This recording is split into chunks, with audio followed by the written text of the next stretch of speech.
Eh bien, nous avons, pour terminer cette matinale, notre chroniqueuse du mardi, qui n'est autre que Scheherazade, créatrice, entre autres, de l'univers Shera Light Shine. Bonjour Scheherazade, bienvenue. Bonjour Nicolas, j'espère que tu vas bien et que nos auditeurs aussi. Très bien, très bien, très bien. Alors, Scheherazade, je sais que tu veux, c'est un sujet qui te passionne, l'archéologie, et nous Oui, parler des artefacts, mais aussi du pillage de finalement, eh bien, l'archéologie, ces trésors du passé, attirent bien des convoitises, en particulier, dis-tu, au Moyen-Orient, justement. Est-ce que tu pourrais nous expliquer un petit peu ce qu'il en retourne et ce dont tu veux nous parler aujourd'hui? et oui, effectivement, l'archéologie me passionne parce qu'elle dit quelque chose de notre humanité. Quand on parle d'archéologie, ça n'est pas un sujet qui est secondaire. On parle de la manière dont une humanité se souvient d'elle-même, d'une façon de se transmettre, de se reconnaître et aussi de se défaire au travers des conflits. Donc un artefact n'est jamais seulement un objet ancien, c'est une trace. Et ça, c'est important de le comprendre. C'est une trace, une preuve, une mémoire qui, elle, est incarnée dans un objet, dans des objets, dans la matière. Et cela porte la marque d'un geste, d'un usage, d'une croyance, d'un monde qui a disparu ou qui a été transformé. Donc, ce vol, Nicolas, lorsqu'on le fait, lorsque l'on détruit, lorsque l'on déracine de son site des objets, ce n'est pas seulement un bien que l'on fait disparaître. Il faut vraiment comprendre que c'est une part de l'histoire commune qui nous est enlevée et qui s'efface. Et ça, c'est extrêmement important. Alors, je vais vous demander à tous qui m'écoutez à cet instant de il y a des mots clés que je vais vous donner et vous allez comprendre derrière qu'il y a une trame aussi qui est d'actualité. On parle Mhm. d'objets anciens, mais on parle également de la réalité de ce que nous vivons aujourd'hui. Donc le premier enjeu, et vous l'aurez compris, c'est celui de la mémoire. Les biens archéologiques racontent donc l'histoire humaine dans sa profondeur. Cela nous dit quoi? Cela nous dit que les civilisations, elles se sont rencontrées, elles se sont affrontées, mêlées également, influencées. Et cela nous montre que notre humanité, elle, ne s'est jamais construite dans la pureté. Notez bien ce mot, gardez-le à l'esprit. Mais notre humanité, elle, elle s'est construite sur une complexité d'échanges, des migrations, des conflits, des transmissions. Cela est l'histoire humaine. Donc, chaque objet retrouvé dans son contexte est une pièce d'un récit qui est beaucoup plus vaste. Chaque objet retiré de son contexte, lui, devient muet. Il est plus difficile à comprendre et plus facile à détourner. Et c'est pourquoi le vol d'artefacts n'est pas juste un acte de prédation. C'est souvent une opération de réécriture. Notez le deuxième mot. Quand on enlève à une société les preuves matérielles de son passé, qu'est-ce Mhm. qui se passe? On affaiblit sa capacité à raconter sa propre histoire. On rend possible, et oui, un discours qui lui est beaucoup plus uniforme. Troisième mot à noter. Plus simple. Quatrième. Plus contrôlable. Cinquième. Notez tous ces mots parce qu'aujourd'hui, on retrouve cette réalité dans la politique qui est appliquée. On diminue la pluralité des récits. On efface les traces qui résistent aux versions officielles. Donc, on comprend que le pillage patrimonial, lui, n'est pas seulement une atteinte au passé, parce qu'on pourrait se dire que ce sont de vieux objets et que cela n'a pas d'intérêt. Mais c'est une intervention dans le présent sur ce qui peut être dit, sur ce qui peut être transmis, reconnu et montré. Alors, je vais faire un parallèle avec les nazis.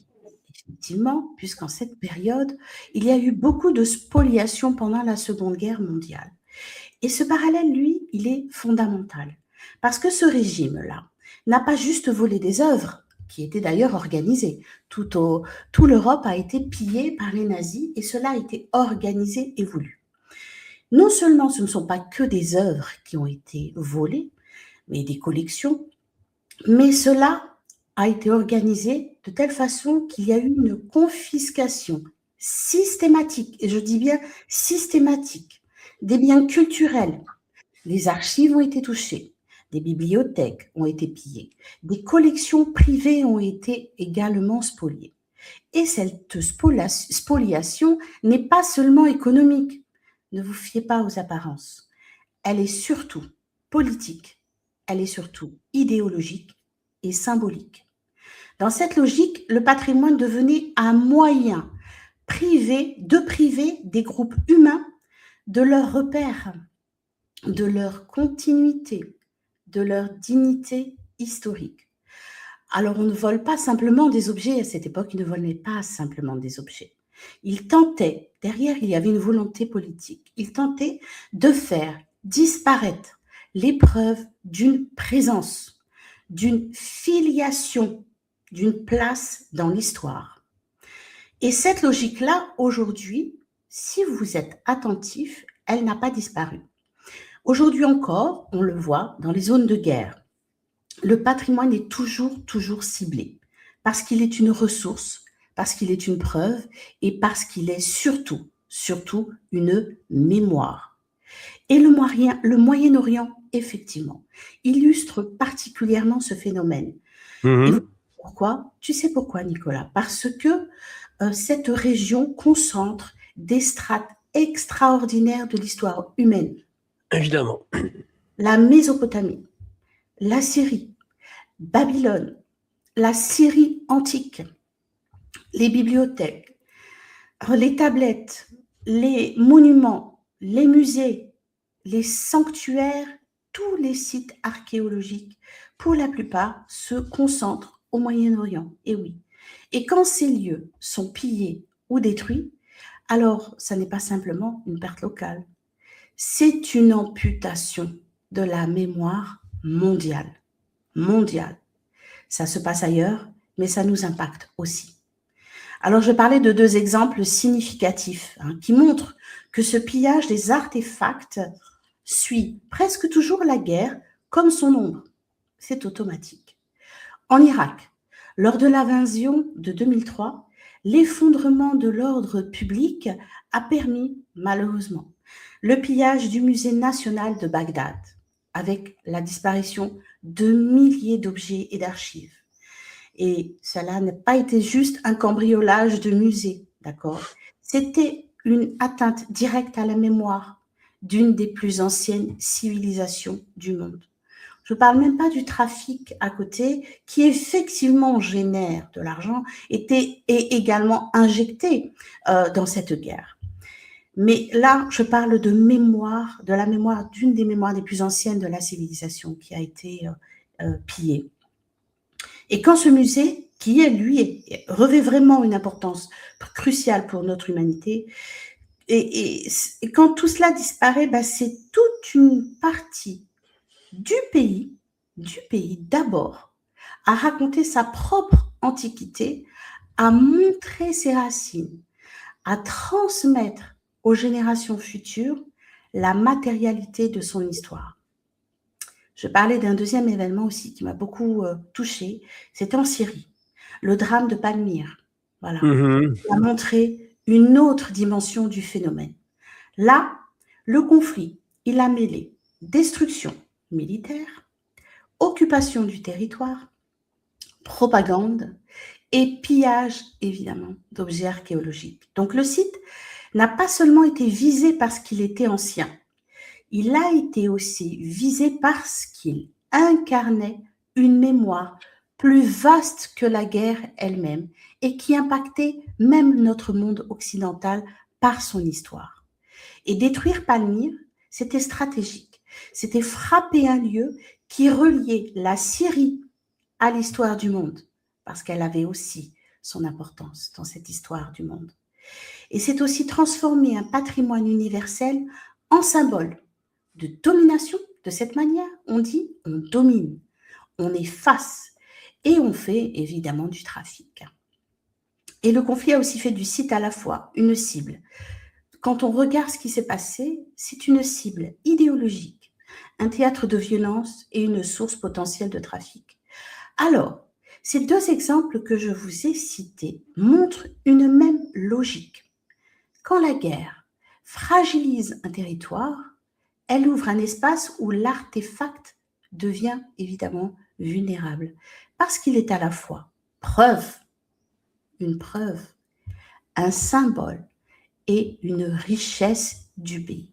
Donc le vol n'est pas un effet secondaire du conflit, il en est souvent un prolongement, c'est dans la continuité, une exploitation et même, j'irai plus loin, une arme dédiée.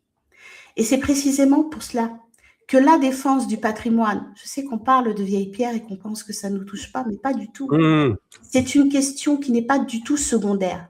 Elle touche au droit d'un peuple à conserver les traces de son histoire et au droit de l'humanité à ne pas perdre sa mémoire.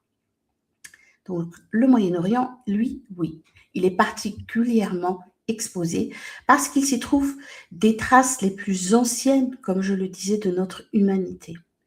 Et les preuves, les guerres qui sont souvent produites et qui produisent souvent des destructions physiques, produisent aussi des destructions de sens. De sens, notez bien cela. Parce que les sites pillés, les musées qui sont vidés, les inscriptions qui sont arrachées, on a vu des choses qui absolument, moi j'ai vu, ça m'a arraché le cœur. Et tous ces objets déplacés ne disparaissent pas seulement des cartes.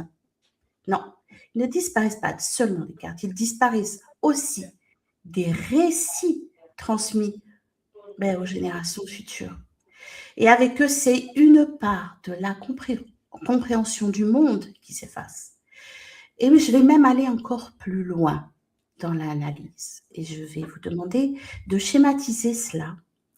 Parce que ce qui est visible, et vous l'aurez compris à partir de cette exposition, c'est la mémoire qu'elle porte. C'est la capacité d'un peuple à dire, le peuple dit, nous étions là, nous avons laissé des traces. Notre histoire ne commence pas avec le récit du vainqueur, non.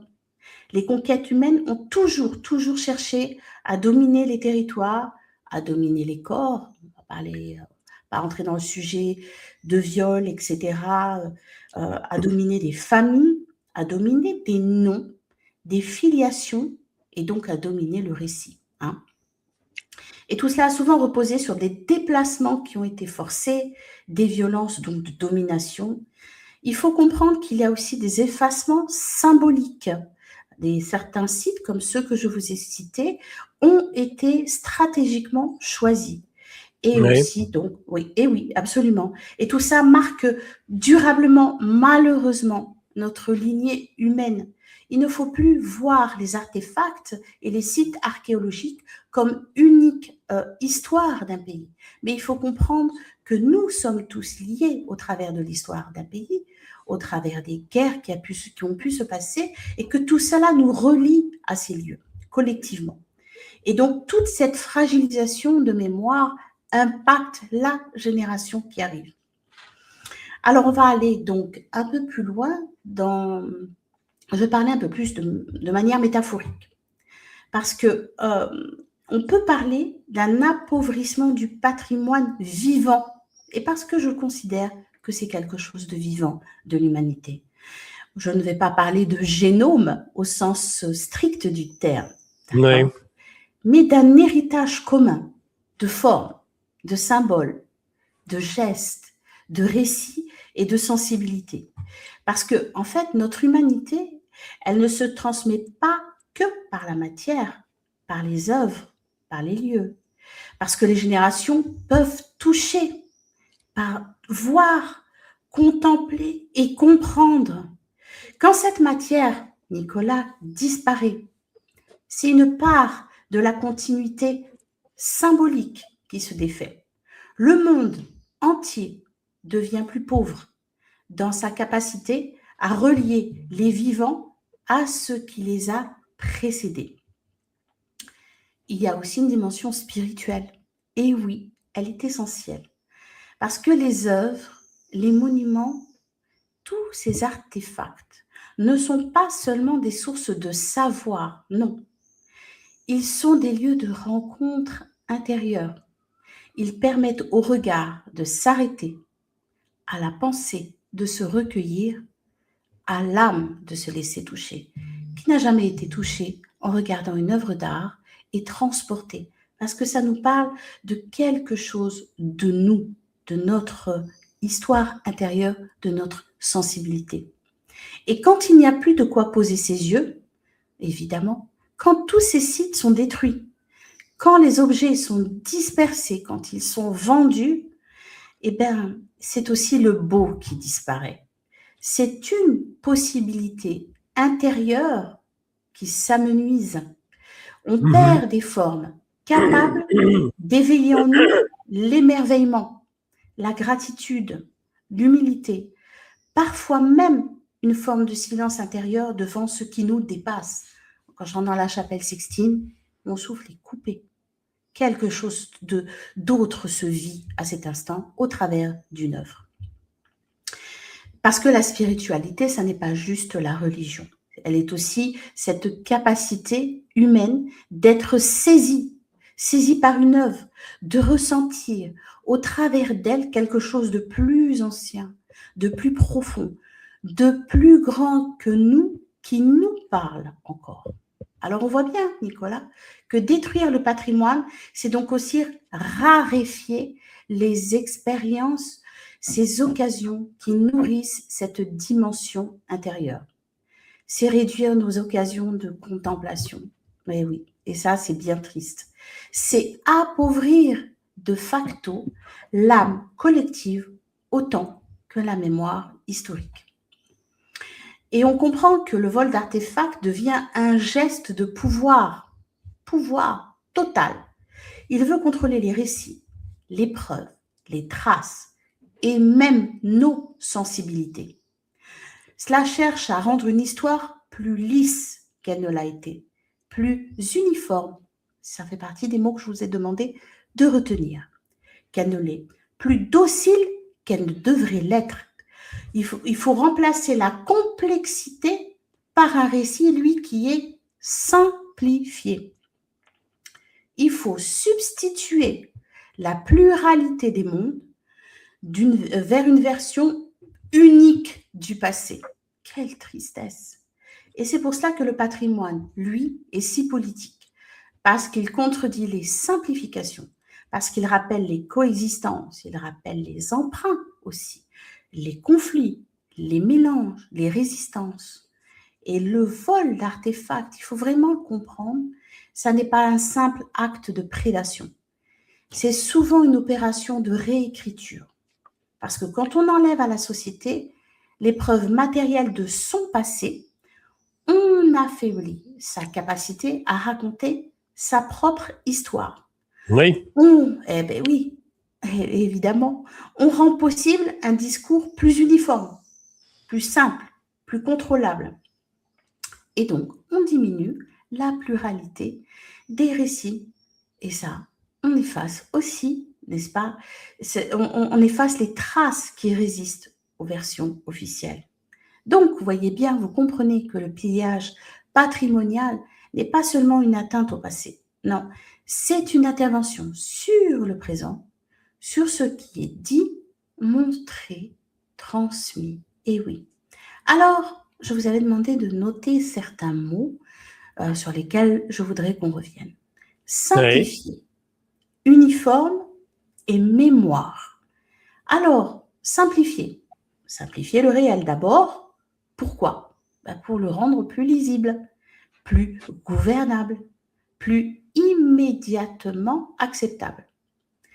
Réécrire ensuite le récit pour faire coïncider l'histoire avec les intérêts du pouvoir. Et évidemment ensuite, agir sur la mémoire, car c'est elle qui fixe ce que cette société choisit, de retenir, d'honorer ou tout simplement d'oublier. Donc, vous voyez bien que chez les nazis, ce schéma a pris une forme, lui, brutale, clairement, facilement identifiable. La simplification, ça devenait de la propagande. La réécriture devenait une falsification et la mémoire, elle était contrôlée par la violence, la destruction, la confiscation et l'effacement. Le patrimoine, les archives et les traces du passé étaient intégrés, eux, à un système de domination totale. On peut faire ce parallèle, mon cher Nicolas, avec nos institutions contemporaines. Alors certes, les formes, elles sont différentes, elles sont plus administratives, plus techniques pour passer plus facilement. Et quand, je vais la citer, Commission européenne, parle de simplification, elle vise quoi? Elle vise officiellement à réduire la charge réglementaire et à rendre l'action publique plus efficace. Ah, c'est quand même une forme de douce dictature, n'est-ce pas, Nicolas? Alors, il y a un point essentiel. Toute simplification produit un récit. C'est obligatoire. Parce qu'elle sélectionne ce qui compte, elle va hiérarchiser les priorités et elle rend certaines réalités plus visibles que d'autres. Et oui, on choisit de dominer le récit et d'aller vers là où on veut que les gens aillent. Et c'est là que se joue l'enjeu décisif. Parce que la mémoire, elle n'est jamais neutre. Elle peut être un espace de justice, de transmission et de vérité. Mais elle peut aussi devenir un instrument d'orientation du regard. On vous montre là où vous devez regarder. Et c'est pourquoi il faut toujours rester attentif à ce que simplifier veut dire, à ce qu'on réécrit et à ce qu'on laisse évidemment hors champ. Alors, quand on parle de spoliation, pour certains artefacts, il y a eu des restitutions. Et restituer un bien spolié, en revanche, ça n'est pas juste réparer un tort matériel qui a été fait. Non, on revient à la mémoire. C'est restituer une part de mémoire. C'est redonner à une communauté la possibilité de se reconnaître dans ses traces. C'est reconnaître que l'histoire n'appartient pas aux forts, mais à ceux qui la portent, la préservent et la transmettent. Et c'est affirmer que la vérité d'un passé ne peut pas être confisquée impunément. Alors, le droit international, il a tenté de répondre à cette réalité, mais cela reste toujours en retard. Sur les violences du terrain, on le voit, très peu d'actions. Et la multiplicité rend difficile aussi ces actions. Pardon. Les conventions, les coopérations, les bases de données, tout cela, même des efforts de musées, beaucoup de musées cherchent à récupérer des artefacts. Et tout ça, c'est indispensable, c'est évident. Mais la guerre, la fragmentation des États et les marchés illégaux, eux, resteront puissants. Parce que le patrimoine, lui, il est vulnérable et qu'il est une histoire de chacun d'entre nous. La protection des biens culturels, c'est une demande, une vigilance continue, une vigilance politique, diplomatique et surtout morale. Ne vous y fiez pas. Donc, tous ces biens archéologiques qui ont été volés, c'est bien plus qu'un crime contre des objets, d'accord? C'est, et cela, notez-le, une stratégie d'effacement, de contrôle et de réécriture de l'histoire. On fragilise comme ça les mémoires collectives, on réduit la complexité du passé et on contrôle le récit du présent. C'est aussi une atteinte à notre capacité à contempler le beau et qui n'a pas été touché en regardant des œuvres d'art. C'est une atteinte à nous empêcher à nous recueillir devant les traces du temps, à sentir qu'une histoire plus vaste que nous-mêmes nous traverse au travers de l'œuvre. Et c'est pour cela que l'on doit absolument protéger le patrimoine. Et cela, ça n'est pas un luxe, croyez-moi. C'est une exigence politique, spirituelle, historique et profondément humaine avant tout. Alors, Nicolas, tu le sais, j'aime toujours finir par une note positive. Dénoncer, montrer est intéressant, mais en quoi aujourd'hui, dans ma vie, pour ceux qui nous écoutent, cette rubrique appelle? Qu'est-ce que cela va vous apporter de connaître tout cela? En fait, la défense du patrimoine, elle commence dans la vie de chacun. Et tu vas peut-être me demander comment, Sherazade? Parce qu'en fait, dans la vie de chacun, quand on se réapproprie notre histoire personnelle, quand on retrouve le sens des transmissions, le sens des racines, le sens des lieux et le sens des visages qui nous ont construits, et bien à partir de là, on peut mieux comprendre l'histoire de son pays, on peut mieux comprendre ses blessures, sa complexité et surtout toutes ses richesses. Et cela, en fait, n'est pas du tout quelque chose qui nous enferme, ça n'est pas nous avec nous-mêmes, non, ça nous relie. Et ça nous relie à quoi? Au monde, parce que on peut voir le monde de manière beaucoup plus ouverte. Parce que quand on sait d'où on vient, quand on peut accueillir l'autre dans son histoire avec respect, on ne se sent pas fragilisé intérieurement. On passe d'une mémoire qui a été fragile à une mémoire qui est vivante. Et c'est comme ça qu'on transforme une douleur historique en force de conscience. Vous voyez, qu'on peut partir d'un simple objet qui appartient à d'autres pays que les nôtres, bien qu'on ait aussi des pillages dans nos églises, on peut se dire que c'est lointain tout ça, mais en fait, absolument pas. Ça nous impacte sur différents degrés, personnellement, et ça va même jusqu'à notre propre vie, notre propre incarnation. Voilà, mon cher Nicolas, j'espère que ça a éclairé une autre façon de voir l'archéologie, les artefacts et notre histoire humaine. Voilà, je pense qu'il y a cet élément qui est lié à la transmission dont les sociétés ont besoin. C'est une façon de la déstructurer, de manipuler aussi tellement plus facilement quand on détruit la mémoire. Et la destruction de cette mémoire, bien sûr, c'est aussi la destruction de l'archéologie, de ces mémoires anciennes, de ces strates qui nous relient à la civilisation, ce qui explique que toute destruction du patrimoine, pour moi, est une œuvre barbare. Absolument, c'est de la barbarie. Ce sont des barbares.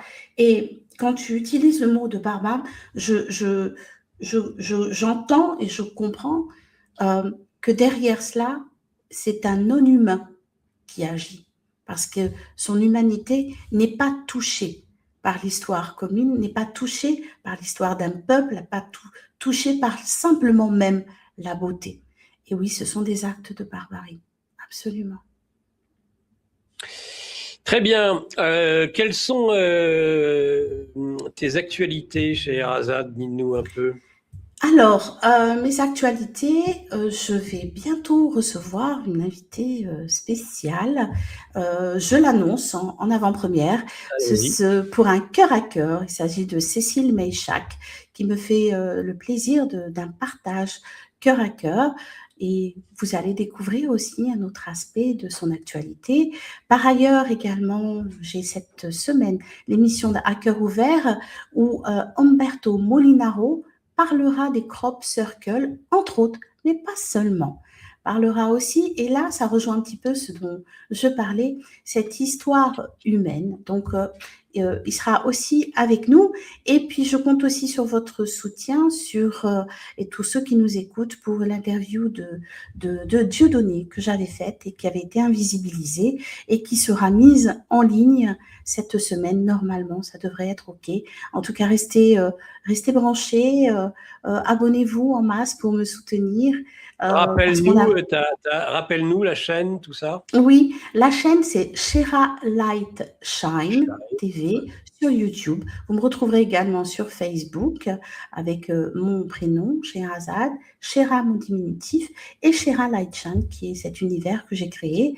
Et en allant visiter donc ma chaîne, vous noterez que c'est un univers parce que je peux très bien parler effectivement, comme avec toi, Nicolas, et ceux qui nous écoutent de géopolitique, apporter un autre regard sur l'actualité, mais également parler de ce qui nous fait être de vrais humains, notre humanité, et mettre en avant cette humanité au travers de ce qu'il y a de plus beau en chacun de nous.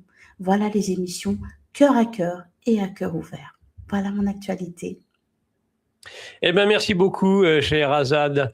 Merci pour ces chroniques, ce temps passé, ce travail, car c'est un gros travail derrière. Oui. Il faut savoir, ces chroniques, ça ne se fait pas comme ça sur un claquement de doigts. On sent que c'est travaillé, Non. que c'est creusé, étudié, mis bien justement par écrit peut-être même, et puis ensuite développé harmonieusement. Et donc, c'est très plaisant. Ah, mais merci Nicolas. Et oui, je le mets par écrit parce que je sais que ma façon de percevoir le monde n'est pas, comme je le disais, je le perçois vraiment multicouche. Donc, j'ai souvent cette lecture multicouche, mais pour qu'elle soit audible et compréhensible, il faut qu'elle soit structurée. Voilà. Exact. On ne peut pas partir dans un langage, il faut qu'elle soit structurée, ceci expliquant cela. Donc, effectivement, je travaille beaucoup mes chroniques, c'est très structuré et j'ai besoin de mon écrit pour cela. Voilà. Et j'ai besoin de mon écrit pour cela, pour justement ne pas oublier un élément, parce qu'un élément oublié, c'est perdre le sens de l'ensemble. Donc, j'y tiens. Oui, bien sûr. Voilà. Très bien. Eh ben, merci vraiment pour tout ce travail et tout ce partage, Sheherazade. Une excellente journée à toi et à la semaine prochaine alors. À la semaine prochaine, Nicolas, et merci à tous pour votre écoute.